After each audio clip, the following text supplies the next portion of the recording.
আসসালামু আলাইকুম। আগামী ১৯শে ফেব্রুয়ারি আমাদের প্রথম রোজা শুরু হবে ইনশাআল্লাহ। তাই আমরা রমজান মাস উপলক্ষে মসজিদ পরিষ্কার করতে শুরু করলাম।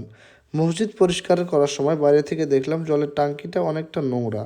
তারপর আমরা টাঙ্কির কাছাকাছি গিয়ে দেখলাম ভিতরটা তার থেকেও বেশি নোংরা। তো আমরা মসজিদ পরিষ্কার করার পর টাঙ্কি পরিষ্কার করার কাজ শুরু করলাম। আর এবছরে যেহেতু এখনও হালকা শীত আছে, তাই এবছরের রোজাগুলো খুব সুন্দর হবে ইনশাআল্লাহ। যেমন শবে বরাতের রোজাগুলো আমাদের খুব সুন্দর হয়েছে আলহামদুলিল্লাহ।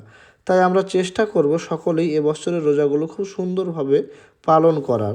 আর সাথে রমজান মাসের সাথে সাথে ৫ ওয়াক্ত নামাজ, তারাবি এবং আরও কোনো নফল এবাদত বেশি বেশি করে পালন করার চেষ্টা করব। আমাদের মসজিদটা একদম পদ্মা নদীর তীরে অবস্থিত, তাই এই মসজিদের নাম দেওয়া হয়েছে ঝুলা মসজিদ। কারণ পদ্মার ভাঙনে চতুর্দিক ভেঙে চলে গিয়েছে, কিন্তু আমাদের এই মসজিদ আল্লাহর ঘর ঠিক আগের মতনই একই জায়গায় দাঁড়িয়ে আছে আলহামদুলিল্লাহ।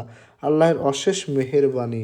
তাই আমরা সবাই মিলে চেষ্টা করব এই আল্লাহর ঘর বেশি বেশি আসার, বিশেষ করে এই রমজান মাসে বেশি বেশি আসার ইনশাআল্লাহ। তো আমাদের টাঙ্কি পরিষ্কারের কাজ শেষ হয়ে গেল। ধন্যবাদ সবাইকে কষ্ট করে ভিডিওটা দেখার জন্য। আমাদের জন্য দোয়া করবেন। খোদা হাফেজ।